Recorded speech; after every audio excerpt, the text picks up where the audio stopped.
Hello students, my name is Sadhav and I welcome all of you to your channel सात्विक study. तो students, आज की इस video में हम लोग डिस्कस करने वाले हैं pair of linear equations in two variables का लेक्चर नंबर 28। एंड आज की इस वीडियो में मैं डिस्कस करूंगा चैप्टर नंबर 3 के सॉल्व्ड एग्जाम्पल, जो कि है एग्जाम्पल नंबर 13 का डिटेल्ड सॉल्यूशन। ये वैसे तो ऑलरेडी आपकी बुक में इसका सॉल्यूशन गिवन है, बट फिर भी मैंने सोचा कि ये काफ़ी इंपॉर्टेंट क्वेश्चन है, तो यहाँ पर मैं इसका आपको वीडियो सॉल्यूशन प्रोवाइड करता हूँ। तो आइए सबसे पहले तो क्वेश्चन की स्टेटमेंट को रीड करते हैं। तो स्टूडेंट्स, यहाँ पर क्वेश्चन की स्टेटमेंट में गिवन है the sum of a 2-digit number and the number obtained by reversing the digits is 66। इस लाइन का मतलब है कि हमारे पास एक 2 डिजिट का नंबर है। जब आप उस 2 डिजिट नंबर का रिवर्स कर दोगे और इन दोनों नंबर्स को ऐड करोगे तो आपको मिलेगा 66। If the digits of the number differ by 2, और वो जो ओरिजिनल नंबर था ना, रिवर्स वाला नहीं, जो ओरिजिनल नंबर था उसमें जो दोनों डिजिट्स थे उनके बीच का डिफरेंस है 2, मतलब उनके बीच का जो गैप है वो है 2। फाइंड द नंबर, आपको नंबर फाइंड करना है। How many such numbers are there, और ऐसे कितने नंबर्स पॉसिबल हैं जो इन दोनों कंडीशंस को सेटिस्फाई करते हों। कौन सी दोनों कंडीशंस? कोई भी एक नंबर लोगे 2 डिजिट का, उसका रिवर्स करो और ऐड करो तो मिलना चाहिए 66, ये पहली कंडीशन। और दूसरी कंडीशन है कि वो जो 2 डिजिट नंबर था उसके डिजिट्स के बीच का जो डिफरेंस है वो होना चाहिए 2। ठीक है, तो ऐसे कितने नंबर्स पॉसिबल हैं। तो स्टूडेंट्स, यहां पर आप थोड़ा सोचिए कि इस पर्टिकुलर क्वेश्चन का सॉल्यूशन कैसे प्रोसीड होना चाहिए। तो सबसे पहले तो मैं स्टूडेंट्स यहां पर आपको 2 डिजिट नंबर्स के बारे में कुछ इंफॉर्मेशन देना चाहता हूं। तो आइए बोर्ड पर चलते हैं। तो स्टूडेंट्स, यहां पर मैंने लिखा 2 डिजिट नंबर्स। ठीक है, फॉर एग्जाम्पल 35, 45, 24, 68 एटसेट्रा। ये सारे क्या हैं स्टूडेंट्स? 2 डिजिट नंबर्स हैं। ठीक है, जैसे आप देख सकते हो 35 में एक डिजिट है 3 और दूसरी डिजिट है 5। सिमिलरली बाकियों में भी 2-2 डिजिट्स है, तो इनको बोलते हैं 2 डिजिट नंबर्स। अब यहाँ पर स्टूडेंट्स, ये जो 45 नंबर है, अगर मैं इसको सपोज कंसीडर करता हूँ यहाँ पर, तो क्या आप मुझे बता सकते हो कि 5 कौन सी प्लेस पर है और 4 कौन सी प्लेस पर है? ये हम लोअर क्लासेस में पढ़ते थे ना स्टूडेंट्स, कि यहाँ पर जो राइट मोस्ट डिजिट है, जो कि आप देख पा रहे हो 5 है, ये राइट में है, तो ये होता था 1s प्लेस पर। और जैसे जैसे आप लेफ्ट में जाते जाओगे तो 1s के बाद कौन सी प्लेस आती है? 10s प्लेस, उसके बाद आएगी 100s प्लेस, उसके बाद आएगी 1000 प्लेस, फिर 10,000 प्लेस एंड सो ऑन, है ना। तो यहाँ पर जो 5 है वो है यूनिट्स प्लेस पर या फिर 1s प्लेस पर, और 4 है 10s प्लेस पर। ठीक है, तो यहाँ पर मैंने लिखा T का मतलब है 10s प्लेस और O का मतलब है 1s प्लेस। तो यहाँ पर आप देख पा रहे हो 1s प्लेस पर है 5 और 10s प्लेस पर है 4। ठीक है, अब यहाँ पर स्टूडेंट्स हम लोअर क्लासेस में हर एक नंबर की एक्सपेंडेड फॉर्म भी पढ़कर आए हैं। तो अगर मैं आपसे पूछूं क्या आप इस 45 की एक्सपेंडेड फॉर्म लिख सकते हैं? यस, हमने पढ़ा है। तो कैसे लिखते हैं?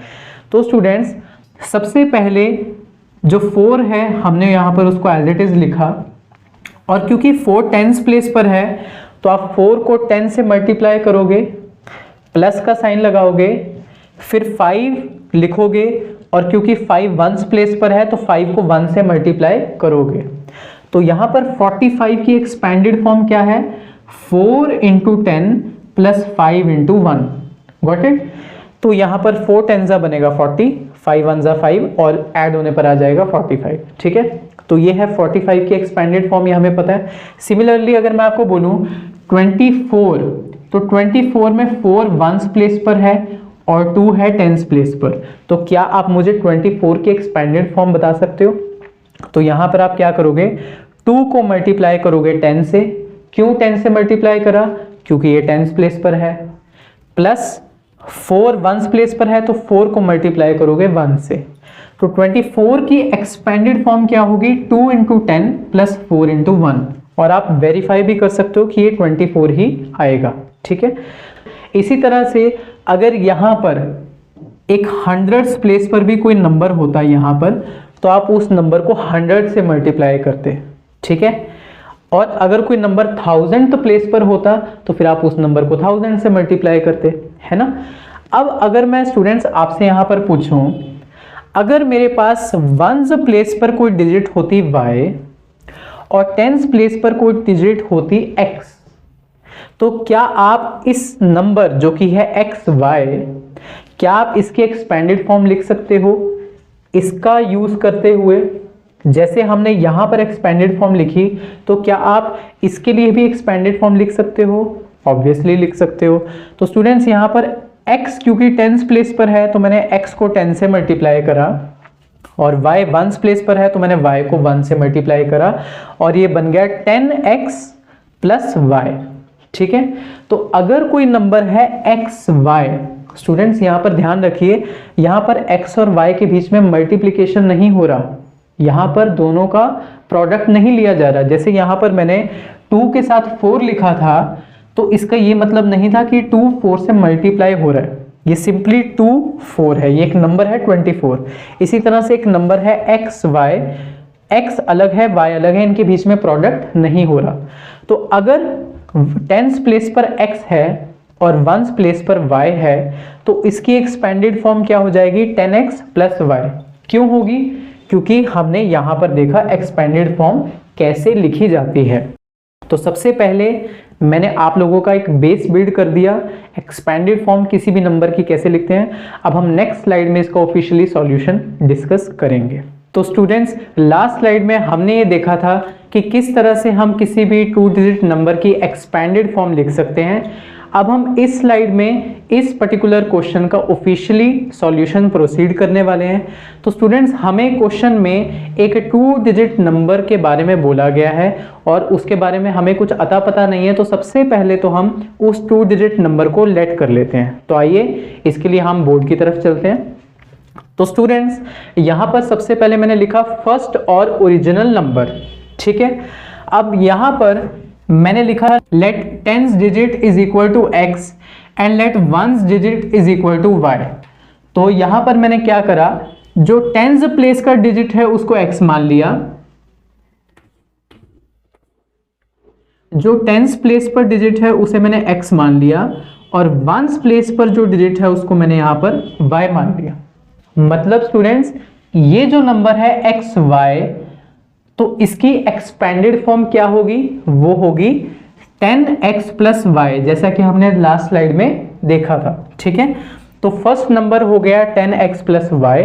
सिमिलरली स्टूडेंट्स हमें क्वेश्चन में ये बोला गया, अब हमें इस नंबर को करना है रिवर्स। मतलब अगर 10s प्लेस पर पहले x था तो अब x आ जाएगा 1s प्लेस पर, यहां पर मैंने लिखा, और 1s प्लेस पर y था तो वो आ जाएगा 10s प्लेस पर, ठीक है। इसको मैं यहां पर आपको दिखा देता हूं।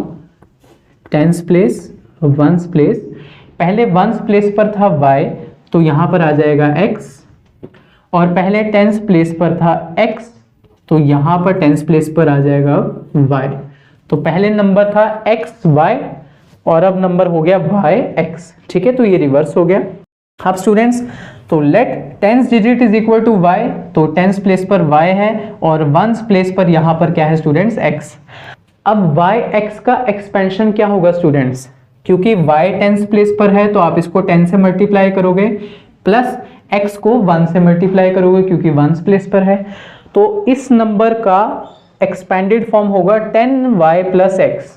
यहां पर मैंने लिखा यूजिंग एक्सपेंडेड फॉर्म वाला कॉन्सेप्ट, ठीक है। तो अब फर्स्ट नंबर है मेरा स्टूडेंट्स 10x प्लस y और सेकेंड नंबर है 10y प्लस x। अब अकॉर्डिंग टू क्वेश्चन हमें कहा गया है कि जब आप इन दोनों नंबर्स को ऐड करोगे तो आएगा 66। तो आइए यहां पर ऐड करते हैं। तो यहां पर मैंने लिखा according to question 10x plus y, ये था पहला नंबर, और दूसरा नंबर था 10y प्लस x। तो इन दोनों नंबर्स को मैंने यहां पर ऐड करा तो ये किसके इक्वल आना चाहिए? 66 के, ठीक है। अब हम इसको सॉल्व कर लेते हैं। 10x प्लस x बन जाएगा 11x, और y प्लस 10y बन जाएगा 11y।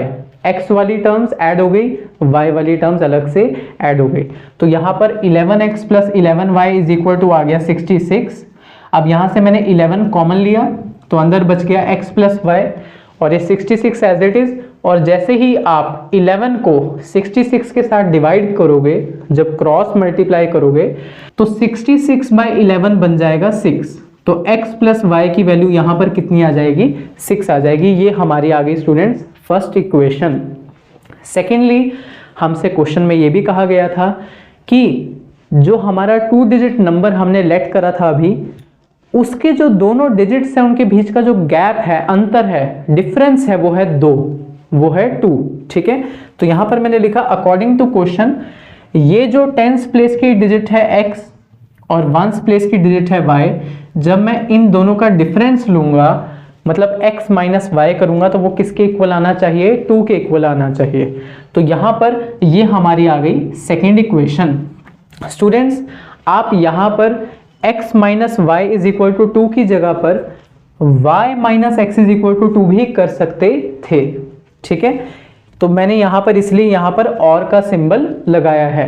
तो या तो आप इन दोनों इक्वेशंस को आपस में सॉल्व करके x और y निकालो, या फिर इन दोनों इक्वेशंस को सॉल्व करके x और y निकालो। मैं इस केस में फर्स्ट इक्वेशन और सेकंड इक्वेशन को आपस में सॉल्व करूंगा। तो यहां पर मैंने लिखा सॉल्विंग 1 एंड 2, मतलब फर्स्ट इक्वेशन और सेकंड इक्वेशन को सॉल्व करेंगे। अब स्टूडेंट्स क्योंकि हम यहाँ पर एलिमिनेशन मेथड का यूज करते आ रहे हैं तो हम उसी मेथड का यूज करके x और y की वैल्यू निकालेंगे। अब यहाँ पर आप देख पा रहे हो, अगर मैं फर्स्ट इक्वेशन को सेकंड इक्वेशन के साथ ऐड कर दूंगा तो यहाँ पर प्लस y है और यहाँ पर माइनस y है, तो ये वेरिएबल कैंसिल हो जाएगा, एलिमिनेट हो जाएगा और x की वैल्यू बहुत इजीली हम फाइंड आउट कर लेंगे। तो यहाँ पर मैंने लिखा 1 प्लस 2, फर्स्ट इक्वेशन और सेकंड इक्वेशन को मैंने ऐड कर दिया तो y और y तो कैंसिल आउट हो जाएगा, x प्लस x बन जाएगा 2x और 6 प्लस 2 बन जाएगा 8। तो यहाँ पर 2x की वैल्यू 8 के बराबर है, तो x की वैल्यू कितनी आएगी स्टूडेंट्स? 4। अब इस x की वैल्यू को 4 को अगर आप इस x की वैल्यू 4 को आप इन दोनों में से किसी भी इक्वेशंस में पुट करके y की वैल्यू निकाल सकते हो। तो फॉर एग्जांपल अगर मैंने इसको फर्स्ट इक्वेशन में पुट करा तो x की जगह पर आ जाएगा 4, तो मैं 4 में कितना ऐड करूं कि 6 आ जाए? तो 2। तो y की वैल्यू कितनी आ जाएगी स्टूडेंट्स? यहाँ पर 2। सो यहाँ पर x की वैल्यू 4 है और y की वैल्यू 2 है। अब हमें क्वेश्चन में ये बताना था स्टूडेंट्स कि यहाँ पर कितने, तो यहाँ पर नंबर क्या है। अब स्टूडेंट्स हमें क्वेश्चन में पूछा गया था कि हमें एक तो नंबर फाइंड करना है। अब स्टूडेंट्स हमें क्वेश्चन में ये पूछा गया था कि वो नंबर क्या है और ऐसे कितने नंबर्स पॉसिबल हैं। तो सबसे पहले उस नंबर को फाइंड कर लेते हैं। तो स्टूडेंट्स आप यहाँ पर देख सकते हो, यहाँ पर फर्स्ट नंबर था 10x प्लस वाई और सेकेंड नंबर था मेरा 10y प्लस एक्स। तो स्टूडेंट्स अगर मैं x और y की वैल्यूज को यहां पर पुट करूंगा तो मेरे पास फर्स्ट नंबर आ जाएगा और अगर यहां पर पुट करूंगा तो सेकंड नंबर आ जाएगा। तो यही मैंने यहां पर करा। फर्स्ट और ओरिजिनल नंबर क्या था? 10x plus y. तो x की प्लेस पर मैंने 4 रखा और y की प्लेस पर मैंने 2 रखा, तो ये बन जाएगा 10 4 जा 40 प्लस 2 बन जाएगा 42। तो ये है हमारा फर्स्ट नंबर। सिमिलरली स्टूडेंट्स आप देख सकते हो सेकंड नंबर क्या बनेगा? 10y plus x. Similarly students second number क्या बनेगा? तो सेकंड नंबर था 10y प्लस एक्स। तो यहाँ पर स्टूडेंट्स अगर आप y की प्लेस पर 2 पुट करोगे और x की प्लेस पर 4 पुट करोगे तो ये बन जाएगा 24। तो यहाँ पर स्टूडेंट्स हमारे पास दोनों नंबर्स आ चुके हैं एंड आप ये वेरीफाई भी करके देख सकते हो कि अगर आप 42 और 24 को ऐड करोगे तो आपके पास आएगा 66 और इन दोनों के बीच का जो डिफरेंस है वो है 2। अगर आप 4 माइनस 2 करते हो तो भी 2 आएगा और अगर आप 4 माइनस 2 करते हो, अब यहाँ पर अपोजिट साइड से करोगे तो भी यहाँ पर गैप 2 ही आएगा। स्टूडेंट्स यहाँ पर इन दोनों नंबर्स को निकालने के और भी तरीके हो सकते हैं। फॉर एग्जाम्पल जैसे आपके पास एक नंबर आया 42 और हमें ये पता है कि दोनों नंबर्स को ऐड करने पर 66 आएगा, तो अगर आप 66 में 42 को सब्ट्रैक्ट करोगे तो आपके पास आ जाएगा 24। ये था मेथड नंबर 2। ठीक है, मेथड नंबर 3 क्या है स्टूडेंट्स, आप ये भी कर सकते थे, आपने इन दोनों इक्वेशंस को सॉल्व करा तो x की वैल्यू 4 आ गई और y की वैल्यू 2 आ गई। बट अगर आप फर्स्ट और थर्ड इक्वेशन को सॉल्व करते तो x की जगह पर 2 आ जाता और y की जगह पर 4 आ जाता, अगेन वही रिजल्ट आता जो हमारे पास आ चुका है। ठीक है, तो हमारा ओरिजिनल नंबर है स्टूडेंट्स 42 और क्वेश्चन में हमसे ये भी पूछा गया था कि ऐसे कितने नंबर्स पॉसिबल हैं, तो यहां पर 2 ही नंबर्स पॉसिबल हैं। क्यों स्टूडेंट्स, वो इसलिए आपके पास 3 इक्वेशंस आई थी, अगर आप फर्स्ट और सेकंड इक्वेशन को सॉल्व करते हो तो एक नंबर बनता है 42 और अगर आप फर्स्ट और थर्ड इक्वेशन को सॉल्व करते हो तो दूसरा नंबर बनता है 24। इसके अलावा कोई और इक्वेशन नहीं आई कि आप उन दोनों को सॉल्व करके कोई और नंबर निकाल सको। तो इट मींस यहां पर 2 ही नंबर्स पॉसिबल हैं जो इन कंडीशंस को सेटिस्फाई करते हों। तो ये था एग्जाम्पल नंबर 13 का डिटेल्ड सॉल्यूशन। आई होप आपको आज का वीडियो अच्छे से समझ में आएगा। अगर आपको कोई भी डाउट है तो प्लीज़ नीचे कमेंट सेक्शन में मुझे बता देना। एंड अगर आपने अभी तक सात्विक स्टडी को सब्सक्राइब नहीं किया तो सब्सक्राइब करने के साथ साथ बेल आइकन को भी प्रेस कर दो ताकि आने वाले वीडियोस का नोटिफिकेशन मिलता रहे। एंड जाने से पहले वीडियो को एक लाइक ज़रूर देना। Thank you so much.